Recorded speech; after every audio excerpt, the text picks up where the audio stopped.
This entire stream is off the record.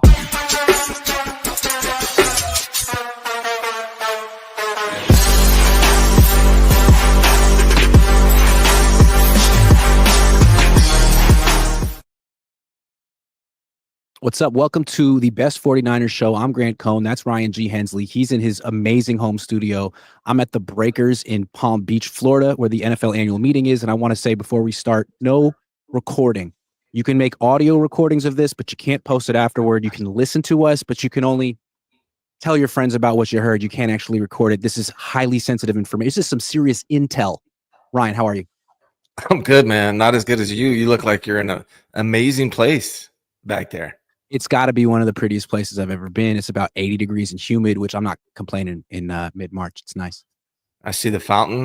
Can we get a selfie in front of the fountain when this is over? I feel like absolutely. Yeah. Yes. I feel like but I mean, like, if you like, let me just paint the picture. There's a lot of media people around here right now. I got Jeremy Fowler about 10 o'clock right over there. Got Jennifer Lee Chan. Jed York was holding court all morning back there. I mean, there's a lot of people walking around. You got the lobby over there, which is where a lot of the agents are. Drew Rosenhaus is a maniac. I've never seen someone talk to so many people in a day. How do you become Drew Rosenhaus? You just never stop talking to people. It's incredible. You got to hustle, man. Got to grind. So explain to me, when did you get there? When are you leaving? What does the schedule look like? I got here on Friday because I wanted a couple of days just to not work and golf. Golfed yesterday, had some fun.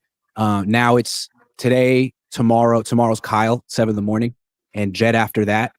Tonight is a cocktail party. It's not like a media. I mean, it's a media event, but you're not allowed to like interview anyone or record anyone. It's supposed to be like hobnobbing. You know what I mean? Elbow rubbing or whatever that is. So we'll see if Kyle didn't go last year. Lynch did. I'm sure Lynch will go. I'm sure Jed will go. But it's all Kyle, please. We all like you. We all think you're really cool. Please come. If Kyle goes, what's your move? I'm gonna ask him what his sign is. What's your sign? Buy him a drink. Are you gonna talk to him? Yeah, absolutely. What's up, Kyle? Yeah, dude, I talked to Jed today. I talked to Lynch today.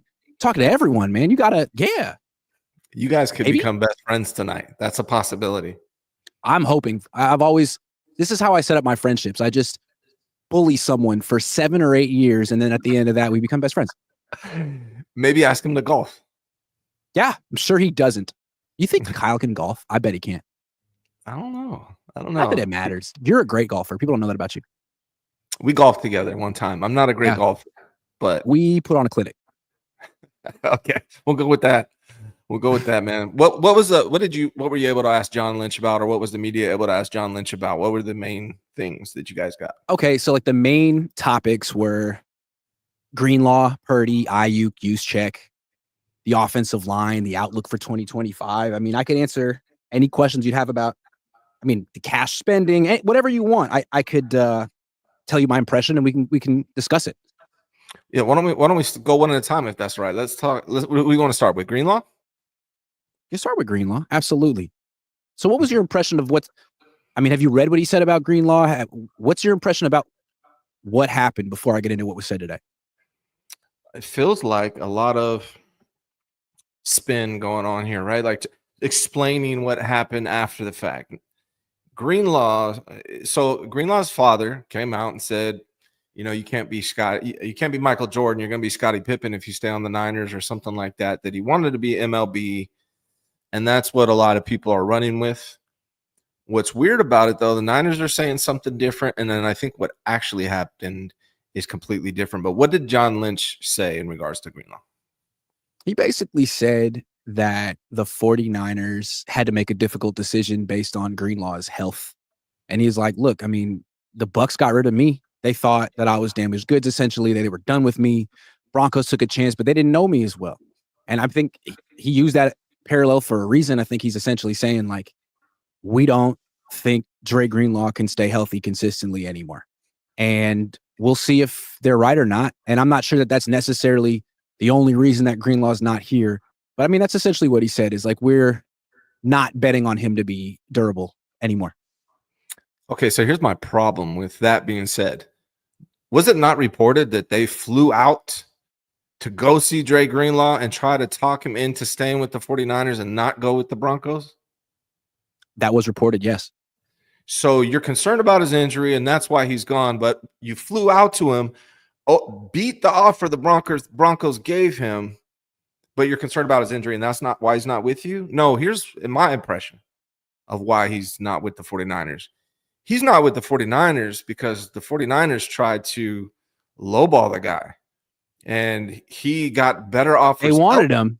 They wanted him, but they thought they could get him at their price. Yeah, so like saying that doesn't really add up with what actually happened. They offered him a 1-year prove-it deal to Dre Greenlaw.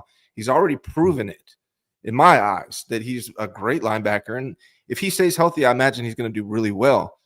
It wasn't until the Broncos offered him 3 years that the 49ers like, hey, let's get on the plane. Let's go get him. So how does that any of that coincide with what he just said today? Well, think about it. Like, Greenlaw was a 5th-round pick. And, they gave him an extension in 2022, but it wasn't the Fred Warner extension. It was a 2-year deal.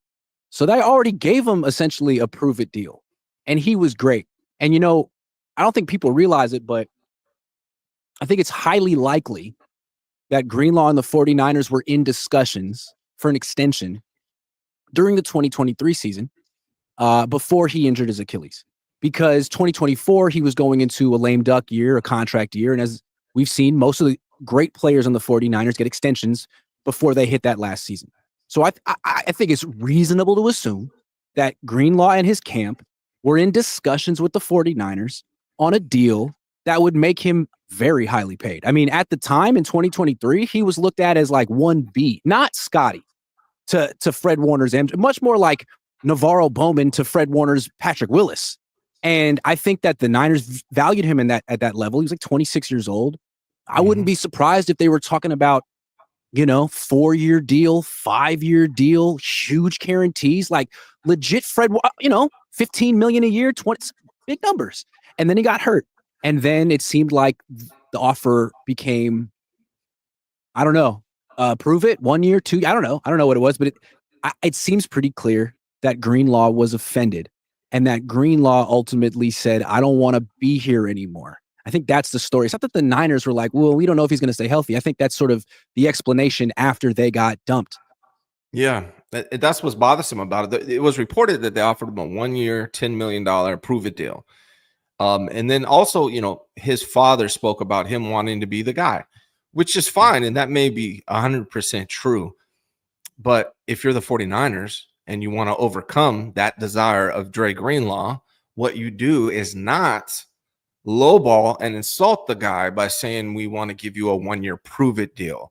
If you want to overcome that desire from Dre Greenlaw to be the guy and have him stay on your team and be a deadly combination like Michael Jordan and Scottie Pippen were, and that's why they won their championships.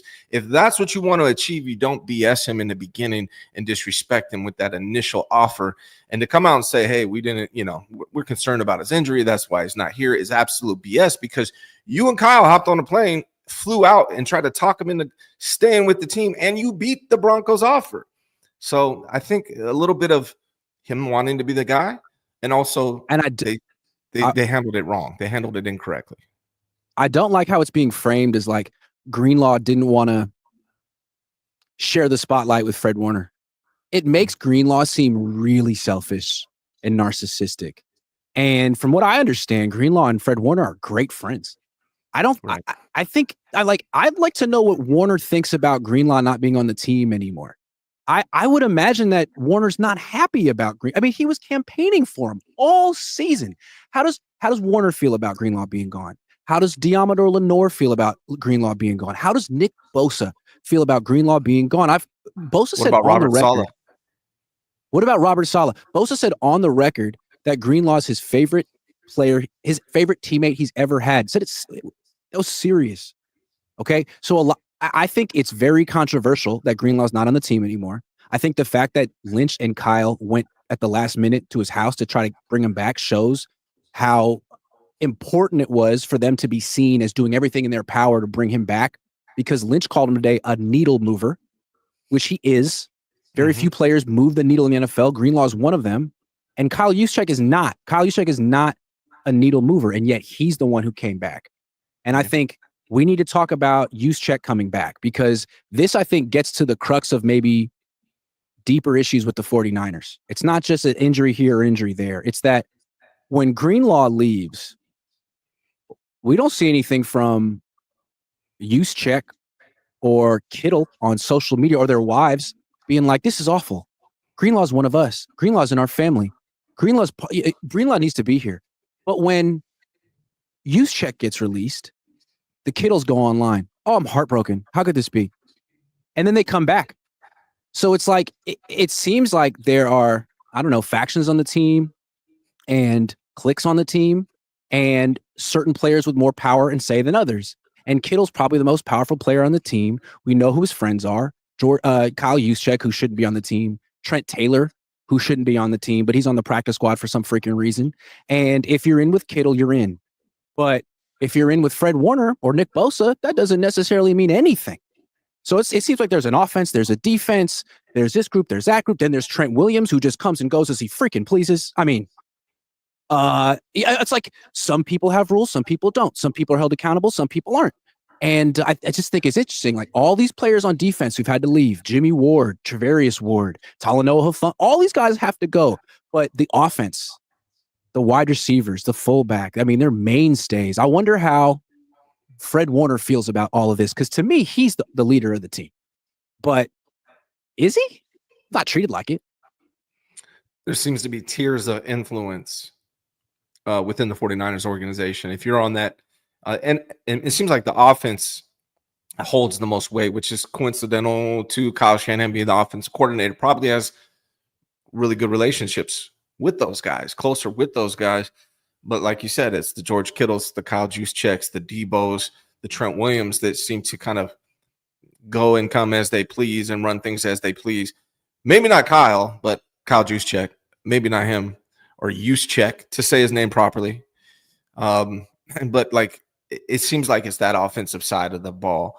And it's unfortunate. I think they really fumbled Dre Greenlaw, and we'll see what happens with D Winters. But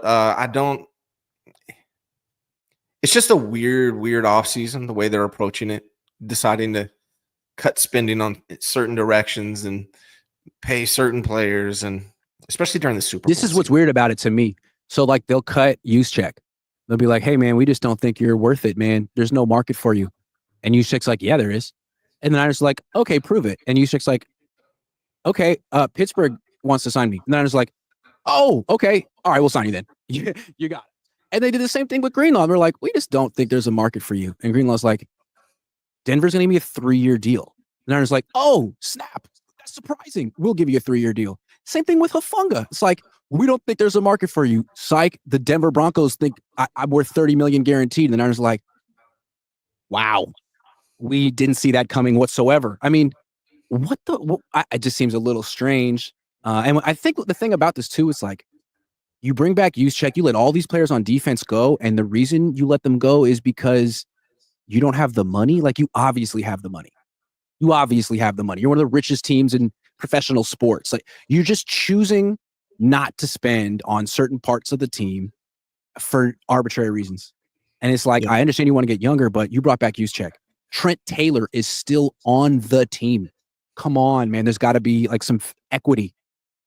Seems like an unusual timing to stop spending, right? You guys are hosting the Super Bowl this year. Most teams, you would think, the year you're hosting the Super Bowl, that's the year. I mean, you're going all out. You're going all in. Seems like they're doing this reset or rebuild or whatever they want to call it, either a year too late, because last year they were 6-11, or a year too soon. I would have liked to see them approach Greenlaw correctly and move on from Kyle Juszczyk. If spending is a thing, you don't need a fullback who, gets $1 million per touch and isn't a good blocker anymore. Hopefully he'll come back and be a good blocker. But last year he was not a good blocker. So it's just very clicky and weird. And it is a year too late. And I think when they were winning, that made everything okay. It didn't matter that there were cliques on the team. It didn't matter that this person's wife didn't get along with that person's wife. It didn't matter that Trent Williams essentially wasn't on the team and showed up whenever the hell he wanted and tipped plays and got ejected when he didn't feel like playing. And it didn't matter because they were winning. But then they lost the Super Bowl. And we saw last year, they could blame it on McCaffrey getting hurt or whatever. but it was one person's personal agenda after another. I need an extension. I need an extension. I need an extension. And I mean, down to freaking Devondre Campbell's personal agenda. This team is not a team, and it hasn't been a team in a while. And I think the losing really brought it out. And I think that's why they do need to do this. They need to get rid of a lot of players, because you keep a group together this long. I mean, honestly, wives not liking each other is a story on this team, and it shouldn't be. It shouldn't be. Yeah. And real quick, I want to talk about a Sacred Intuition says he disagrees. He can block. I mean, he was 5th out of 8 fullbacks on PFF in his run blocking grade. So below half, below average. And if you watch the film, he was not blocking good this year, bud. Here's my question. If Kyle Juszczyk wasn't dear friends with George Kittle, you think Juszczyk be on the team right now? They cut him. No. They took more than $3 million in dead cap to do so. Then Juszczyk and his wife go on social media and talk about how upset they are. And Juszczyk's back 4 days later. You think if they hadn't done that, Juszczyk would be back? I think that made all the difference. Made all the difference. And again, like, where was Kittle's heartbreak emoji tweet when Greenlaw left? You know what he did tweet about? When Eric Sobert left, he put a whole thing on social media about how upset he is and how it sucks. Eric Sobert? Who is that? Not a needle mover. What about Greenlaw? What about Hufanga? What about Jimmy Ward a couple of years ago, man? Everyone loved Jimmy Ward. Why did they get rid of Jimmy Ward? That didn't make any freaking sense. He could have been on the 10-year wall. They drafted him in the first round. What was that about? I don't know. Yes. It just seems like there's two factions, offense, defense. I don't know what the clicks are. And then Trent doing his own thing. Gotta love that. Yeah, man, it's a little clicky. It's been that way for a while, but like, it's high school. You know, I've always said high school. I've always said when teams are winning, none of this stuff matters. It's just, it all appears. When you start losing, then things start becoming under a magnifying glass, and it's starting to become a bigger thing now that, they were 6-11 last year. Yeah. And we're going to talk, I want to talk about their reasoning for being 6-11, because they always blame one person. Brian Lester, new member, thank you. Bob Oso, 831, says Grant and Kyle going to end the night doing a karaoke duet of Ain't No Mountain High Enough. That would be heartwarming. Eric says Grant saw the golf swing and I have to say impressed. Very smooth. Thank you. Ryan can tell you it's not that smooth most of the time. Thoughts on Tush Push Band? We'll get there. Wait for it, but we'll stick with the Niners for now. We asked about Brock Purdy. Did you hear about that? I thought it was very interesting, the answer. Okay. Starts off by saying, we want Brock. Brock wants to be here, and that's what matters. But will the extension get done this offseason? I don't know. And then he says all the right things, and I'm confident, and I think it will. And why? It's like, why not be optimistic? But it starts off with, we want Brock. Brock wants us. But will it get done this offseason? I don't know. And I think that's very interesting. John Lynch is very careful with his words, and he always tries hard to be optimistic and positive. But what if I could read between the lines, what he's saying is there's 3 parties here. Mm-hmm. 2 parties are on the same page. But the third party is the agent. And that's what's going to make this difficult. I think they feel that, maybe they're wrong about Brock, but I think they feel that Brock doesn't really care about money and that he wants what's fair. But there's this agent. And it's not Drew Rosenhaus. It's not someone who does these deals all the time. It's someone who's trying to make a name for himself and elevate himself from B-list agent to A-list agent. And I think people may know he used to be with Trevor Lawrence. He was part of a group that was Trevor Lawrence. That was, his camp. And I don't know if they pushed him out or he left, but he was gone before Trevor Lawrence got the extension that pays him $55 million a year. So I think this guy's trying to show his previous group, future players, like, look, I left. They made a mistake. I got Brock Purdy more money than they got Trevor Lawrence. So if he settles for a deal that's less than $55 million a year, that previous agency's like, look, you are a B-level guy. We could have done better. So there's all these various agendas at play. And this particular agent's agenda could make this, if you're rooting for Brock Purdy to get an extension, it could ruin that. But if you're rooting for Brock Purdy to play out his rookie deal and the Niners to not throw away money, this agent might be, your saving grace. It was a weird quote that's being Underdog, my sponsor. Shout out to Underdog. Hopefully, I'm allowed to say that on your channel. I apologize. One more day. What? Okay. They tweeted something that it was misconstrued. Basically, say, because John Lynch spoke in a double negative. He said there's no reason not to be optimistic that it'll get done.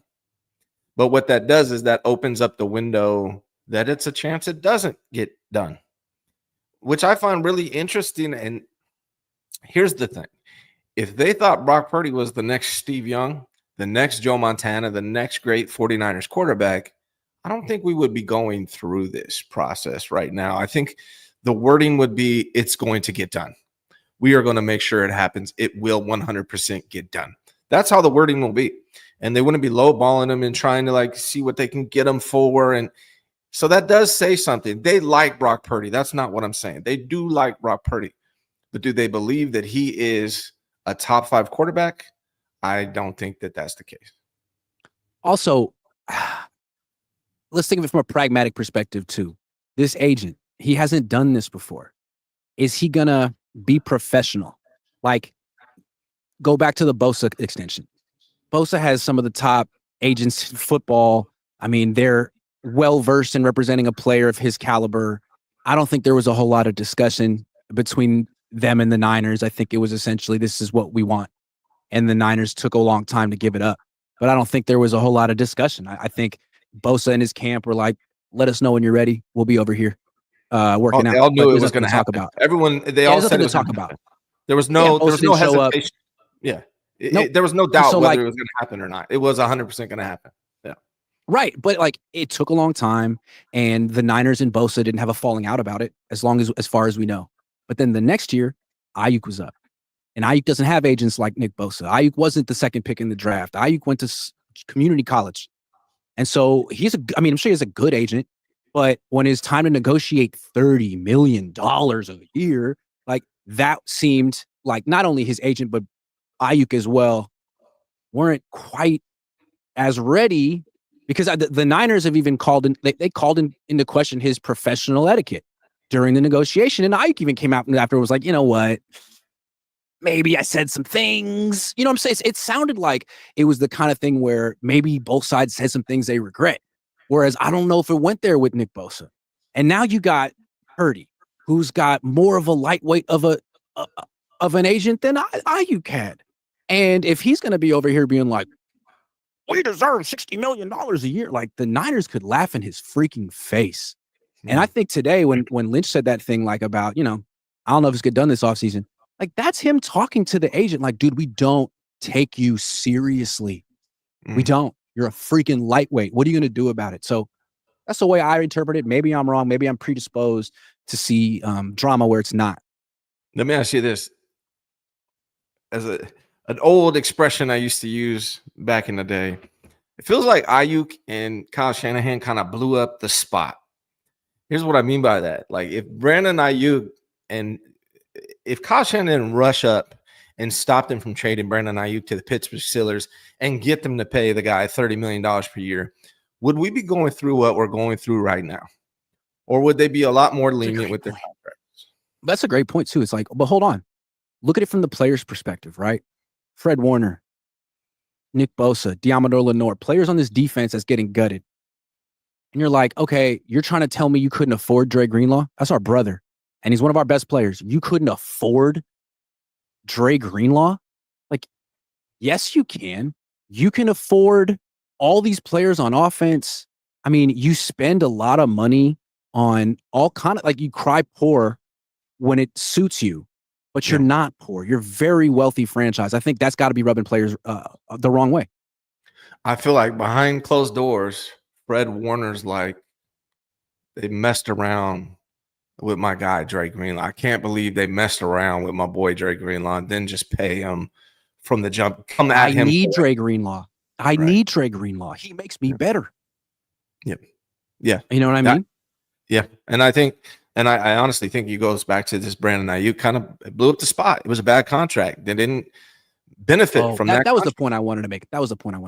So if Kyle can go in and say, no, no, no, no, no, no, you got to pay Brandon, and the Yorks will capitulate, then why didn't he do that for Greenlaw? Seems like he did it for Juszczyk. I don't think Seems like he did it for can Aiyuk. Can he do it anymore? That's the question. Can he even do it? Can he do it anymore? Or does he just pick and choose? Hey, sorry, Dre. I feel like he blew up the spot with the Aiyuk one. That kind of messed things up for them, I think. Think about the whole. I like that. That's a great point. Think about the whole trajectory of Greenlaw. He was never supposed to be the Scotty to Warner's MJ. It was supposed to be Reuben Foster. And then it was supposed to be Quan Alexander. The Niners made huge investments into that spot and got it wrong twice. I'm sure that was Kyle. I mean, these are big decisions. And then Greenlaw comes along, 5th round pick, and, is everything they hoped those guys would be. But the Niners, a lot of times with players like that, Jordan Mason, guys that they didn't quite expect, guys who were better than the ones they thought would be great, they just downplay them forever. The Niners have done that stuff. Greenlaw's another example. And now Purdy. Yeah. You know what, though? And now Purdy.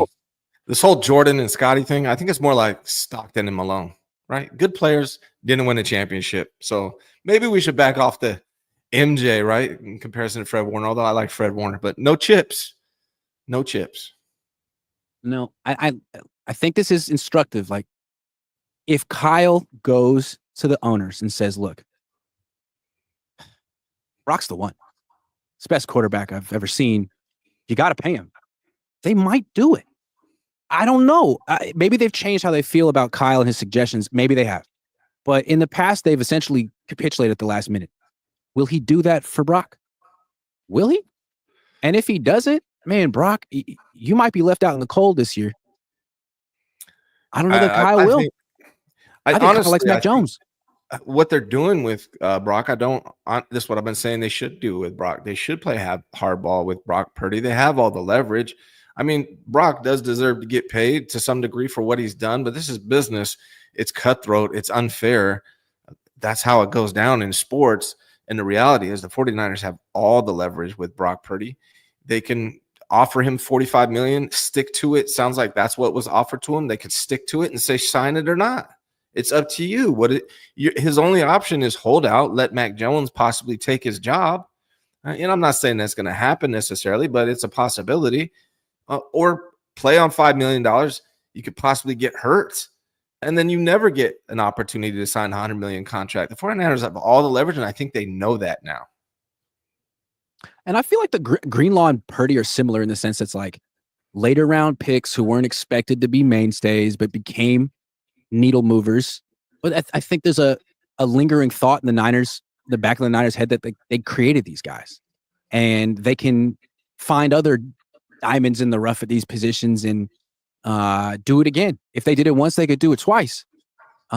So when it came to Greenlaw, it's like, yeah, we like you, and you bailed us out of the Quan and Fred Warner Reuben Foster mistakes, but we don't really want to pay you, and we don't really want to.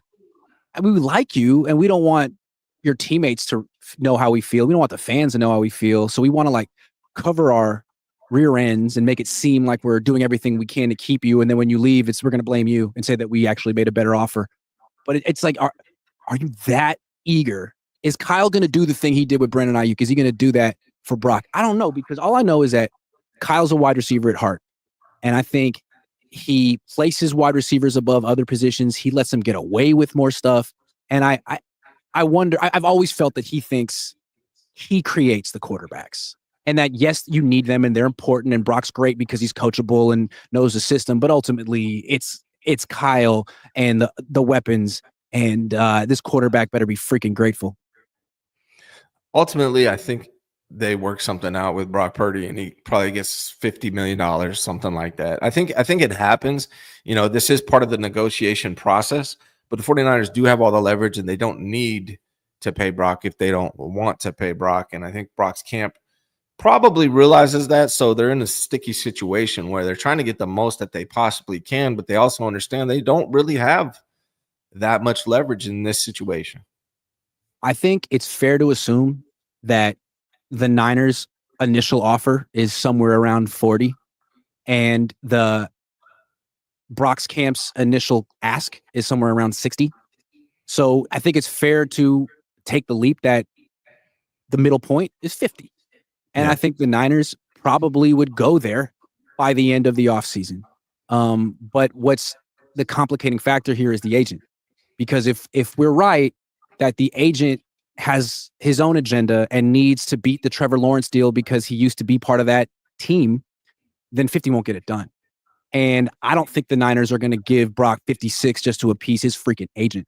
So it's possible that the agent and Brock will decide that the best move for them isn't to take an extension now, but to take one next year and to bet on yourself, which would be so dramatic. And honestly, I would respect Brock a whole lot more if he did it. You could say it's reckless.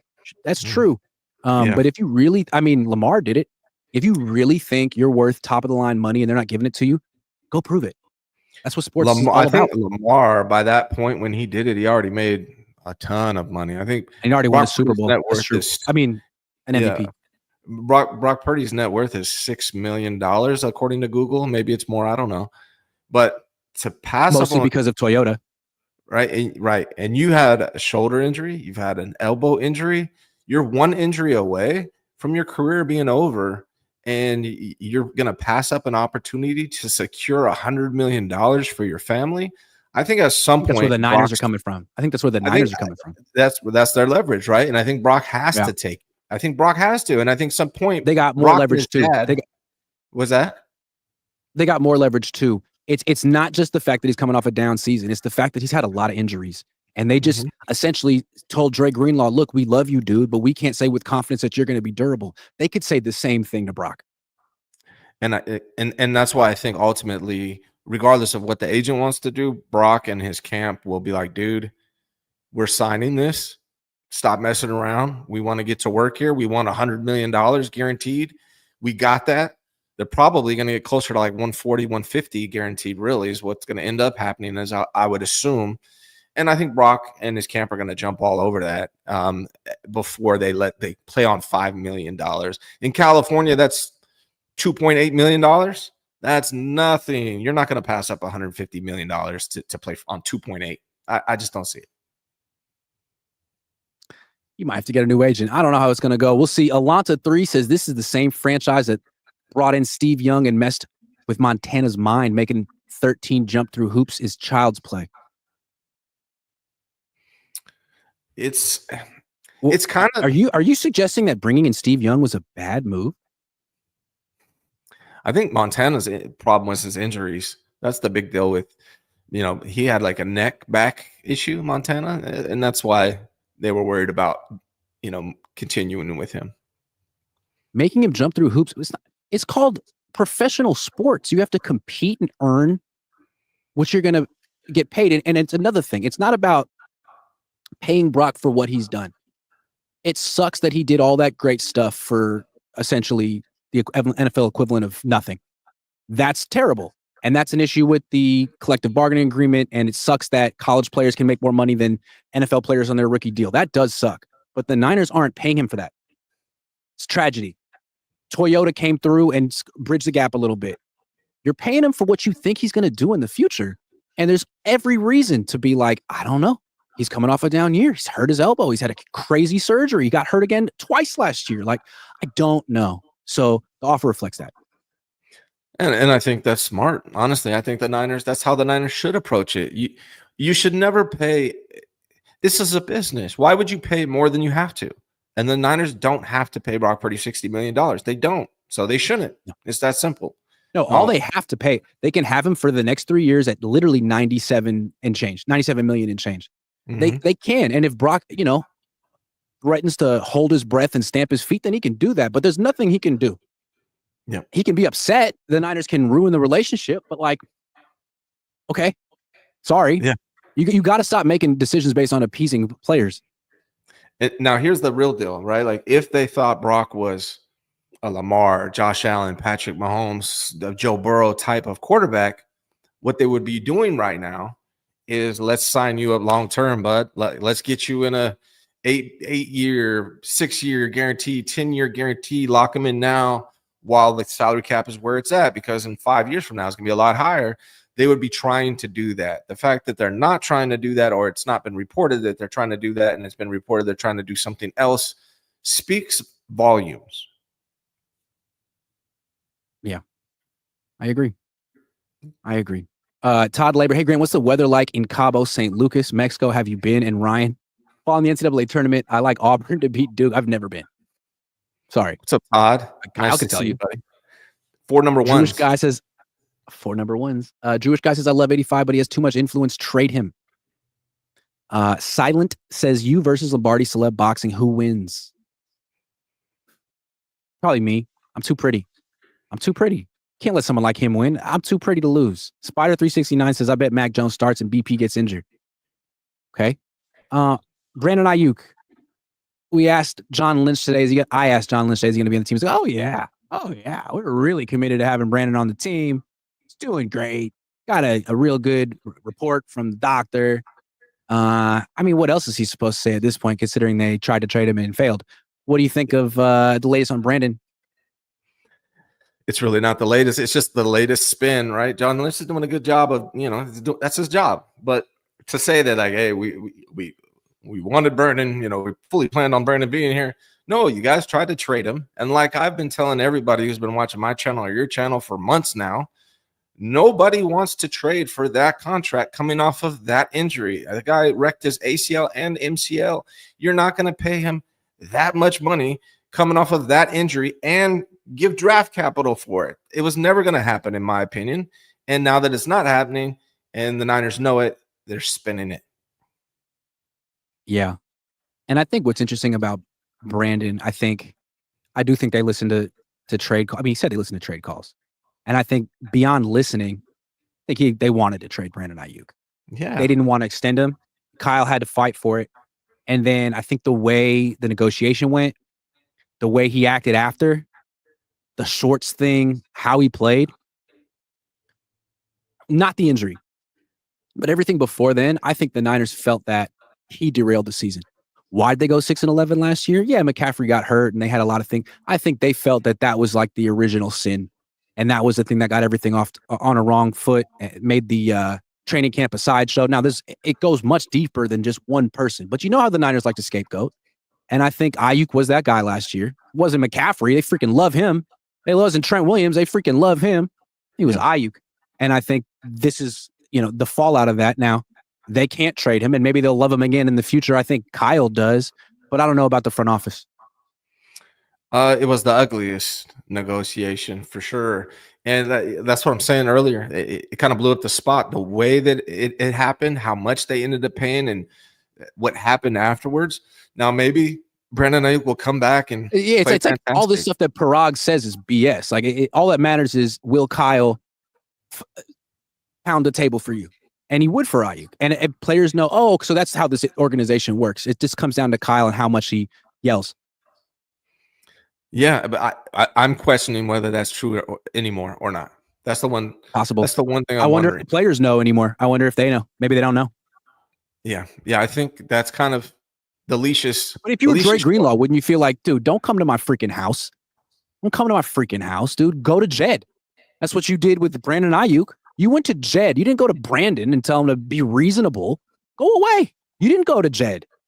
I know you have that power. You went to Jed with Trent Williams once upon a time. You went to Jed for Brandon, but not me. So you know who likes me? Sean Payton, man. You know who's a better coach than you? Sean Payton. I'm going over there. Yeah, I've won a Super Bowl. They got to the playoffs last year. I have a feeling that Dre Greenlaw and Talanoa Hufanga are going to have a hell of a year in Denver. Looking back, it's really going to be about, does D Winter step up for the 49ers, whether or not this was a good move, the Greenlaw part of it. But yeah, no, it's just a lot more spin with the Brandon Aiyuk stuff. They're spinning the narrative, trying to make themselves look better, and not that we tried to trade them, but nobody wanted them. And, that's what they're doing with Brandon Aiyuk, kind of like how they did with Greenlaw. We were concerned about his injury, so we let him go. No, you didn't. You wanted him. Yeah. Spider 369 says Brock thought them podcasts would up the price. Can we talk about that Brock Purdy podcast for a second? He had two Because of I have them. a feeling it just felt very out of character. He's not a podcast guy. He's not a Mhm. self-promoter. He's the don't interview me actually. I'm over here studying. I'm just such a football guy. I haven't really earned it yet. I felt like that was such a coordinated, uh, premeditated move from him and his camp and his agent because they don't know how this is going to go. And there's a scenario in a month or two that Brock's holding out, that Brock hasn't gotten his deal and he's not at OTAs. And people are like, oh, is Brock Purdy greedy? Is he not the Brock that we thought we knew? So he goes on podcasts and talks at length about who he is and his faith and reminding people that no, he really is the greatest guy of all time. So if he holds out about football, forget about that. That's just business as usual in the NFL. Listen to his words, man. This is a thoughtful, humble man. I think there was a little bit of that going on. I didn't watch this. There's two of them. I didn't watch the second one. I watched the first one, I believe, with his pastor at the church he goes to. The other one was a Christian-based podcast. Also, with Matt Forte. I watched that one, the one with Matt Forte. Very small podcast sizes. I thought it was interesting. He has been consistent with his, his faith, and good for him. And I do think Brock Purdy is a good person. I think he's a good leader. I don't think he's gonna pass up on millions of dollars. However, I think he wants to get the most that he can. I do like Brock the person and the leader on and off the field. I really do. I watched the podcast. I just wish the podcast host wouldn't have talked so much because I'd rather listen to Brock Purdy and not some random dude. I don't know, but I don't know. I don't know what to think about it. Whether there's some alternative thing going on. I mean, it just feels like what Aiyuk did last year. Aiyuk was clumsy about it, but as soon as you want money and the team is going to potentially like paint you as being greedy through, leaks and stuff, then you go on podcasts and talk for an hour and win over the hosts and show people that you're a really good guy and not all about the money and just want what's fair and you value your. I mean, that's exactly what Brandon did last year. I feel like it's what any agent would tell their player to do, and it just felt out of character for Brock. You're not a big talker, and that's why both of those things were basically him talking a lot about faith. I don't think he's as comfortable just talking football for 2 hours like he's Patrick Mahomes. What's the most interesting thing you got out of those podcasts? Was it the throwing blind thing like 40% of the time? No, I think it was the way he talked about his faith. And I don't want to get too into it because I'm Jewish and I don't want to be disrespectful. And I do definitely respect his faith, but the way he talks about it is like, it's amazing. I mean, and the way he was asked about it really felt like he was like, okay, so you don't have the arm strength. You don't have the talent. We all know that. But Jesus put you in this place. I mean, talk about what it feels like to be Jesus' favorite quarterback. I mean, that's kind of what the whole thing, maybe I misinterpreted it, but it was very much like Jesus chose you. And, God works in mysterious ways, and it's hard to know why he chose Brock over anyone else, but he did. And what's it like being loved by Jesus that much? It was just like, wow, I don't know. I wish I felt that way, that God was just like, I love Grant Cohn, and I'm going to make sure I don't know. Maybe he does. Maybe he loves all of us. It's a deep one. It's a deep one. A deep one. Gene J says Lynch lost his credibility in NFL full of BS. Did he? I don't know. Maybe. Addicted to Action says Niners want to have approval from Cabo Click to sign Purdy and not who is going to be starting. Cabo Click will be fine when Jimmy came in, when Trey got hurt, if Brock got hurt. Oh, go sign Jimmy. I think the Cabo Click likes Brock. Oh, for sure. But if Brock starts demanding to be paid twice as much, 3 times as much as Fred Warner, maybe that changes. You know what, dude? Brock Purdy is a likable guy. That's one thing, like, yeah. And he's a hard worker. It's one thing that bothers me about whenever you critique Brock Purdy as the quarterback, people say, oh, you hate Brock Purdy. Like somebody told me, you hate Brock Purdy. He's talking about you. I'm like, what is there to hate about Brock Purdy? Like Brock Purdy, the Nothing. person, fantastic, man. Like he's a great person. And I've actually interacted with him one-on-one, and he's always been more than nice to me. I mean, he's impossible not to like. And again, beyond Jimmy was nice. Brock's nice. But Brock is such a hard worker. I think he has garnered respect from teammates in ways that Jimmy didn't. Like, I think Juszczyk and Kittle, as much as they like Jimmy, knew like he's not serious like us. And Brock is. And he's accountable. He holds himself accountable. Yep. Everything that we have said about Brock in a critical way, Brock Purdy has said about himself. That's true. So it's hard not to like a guy like that. It is. One more thing, couple of things. Matt Mayoko asked John Lynch about the offensive line. And it was very matter of fact because we all know what the deal is with the offensive line. He's like, left guard, you don't got one. Center, that's an issue. Right tackle, that's an issue. Like, what are you going to do with the offensive line? And Lynch is like, we like our center. We like our right tackle. Mm-hmm. We have in-house options at left guard. Like, every time you bring up anything with the Niners, they're like, no, that makes sense. That makes sense. You go offensive line, they're like, what? Yeah. What? It's really good. What do you think? I think what I've been thought, I think barring injury, Trent Williams is your left tackle. Ben Barch is your left guard. If not Spencer, but Spencer might be your swing tackle, honestly. Center is going to be Jake Brendel. Right guard we know is Purdy. And right tackle is going to be Colton McKivitz. I think they really do believe that they got an adequate offensive line, and they like those pieces. And if they get an offensive line, I think they're going D-line early in this draft. And if they do get an offensive lineman, I don't expect him to start unless there's an injury. Purdy probably wouldn't have started this last season if Burford didn't go down. So I think they like the guys they have, and they plan on moving forward with that this coming season. Barring injury, those will be your starters, in my opinion.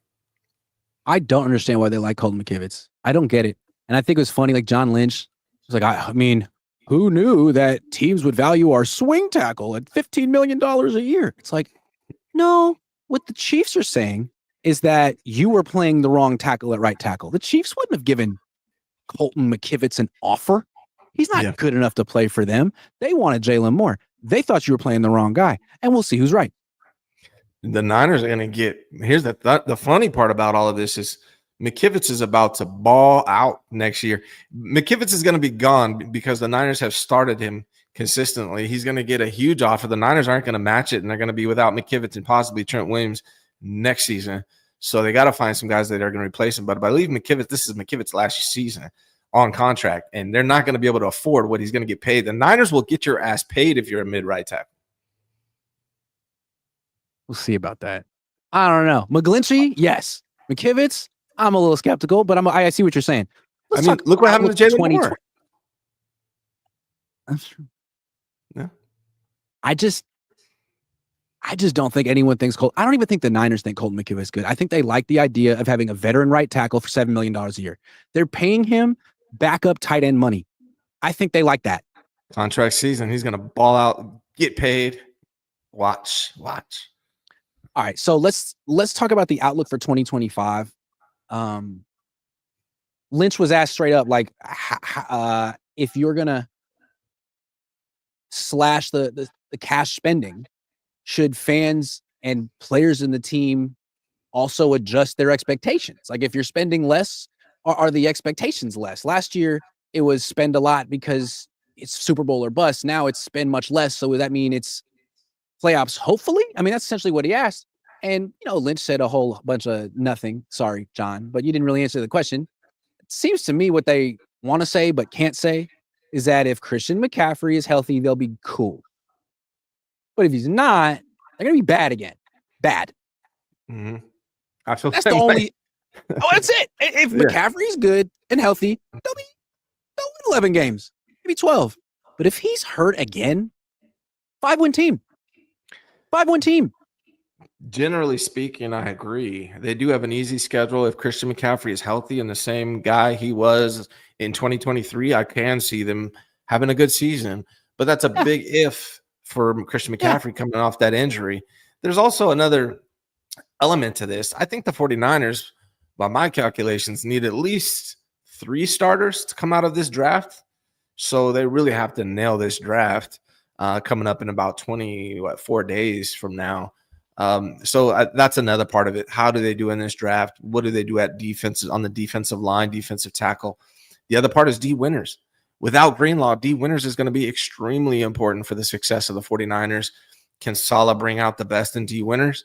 So there's a lot of questions. It's not going to just be about Christian McCaffrey, and it shouldn't just be about Christian McCaffrey, because if you're the 49ers, you should not be going all in on hoping Christian McCaffrey is the same guy he was, because doesn't feel like a high probability for me. No. In fact, if that's what the season depends on, I think you're looking at a high probability of another down season, another season where you miss the playoffs. And again, maybe that's fine for the Yorks because they're going to be running this team forever. But for Kyle Shanahan, dude, are you ready for that? Are you prepared for that? And can you survive that? I mean, you saw the way he looked at that, in that picture where he still looks tired. It's been 15 months since he lost the Super Bowl. He still looks freaking 13 months exhausted, and I don't know why. And he's got another potentially like grueling, dismal season ahead of him unless one man plays like freaking Superman again. Yeah, man, it's going to be an interesting season. My expectations, my outlook for 2025 is that assuming Christian stays healthy and that Brock stays healthy, the 49ers will probably sneak into the playoffs based on that easy schedule that they have. But I don't anticipate them going far. I don't have a lot of faith that they're going to go far into the playoffs. Those are two big assumptions. Big A assumptions. Right. I mean, I guess it's more about being hopeful in those things. Here's why I believe the Niners are going to win the Super Bowl this year. Mac Jones. Straight up. Yeah, he's going to come in and save the day. Get that $100 million. I feel like we've lost our touch. 4 years ago when the Niners went 6-10, we got them to trade up and draft a quarterback they didn't even want. We did that. What have we done this offseason? Nothing. I wasn't around during that time. I was just on Twitter, not on YouTube. So you get credit for that. Was legendary bullying. The royal we really got them to trade up for a quarterback they never wanted. That'll never be duplicated. Don't think we can do it again. There's time. But I'd like to take a little bit of credit for Brock Purdy not having a deal just yet. Okay. Just a little. So you're taking and I want to share that credit with you. I don't want credit for the worst trade in NFL history. I think I want credit for that. That was me. They should not have listened to me. That was a big mistake. Okay, let's talk new rules. Tush push, overtime. Overtime rules kind of interesting. We'll talk about tush push in a second, but they're trying to put in the new overtime rules, which would make it like the Super Bowl, the one that Kyle didn't know, allegedly, where now both teams get the ball once, no matter what. First team gets the ball, scores a touchdown, the game's not over. Someone asked Harbaugh what he thought of that, and he's like, he kind of like thinks about stuff with his mouth open for a while, and you're like, is he going to say something? He's like, I don't know, I kind of like sudden death. And sometimes he says something, it's like, that is so wise. I like sudden death. I did like it better when I was a kid. So I don't know. I kind of agreed with him on that one. I mean, how many times are you going to change the freaking overtime rule until we don't know what it is and it's college football? Is it raining? Don't rain. It did get gray. You lost a lot of sunlight in the background. Dude, this is the thing about Florida, man, or just like the tropics in general. It'll be 85 degrees and it's like, oh, now it's thunder and lightning for a half an hour. Come on, man. I'm outside. I got a MacBook. Don't do this to me. At least it's warm rain, though, not cold rain, right?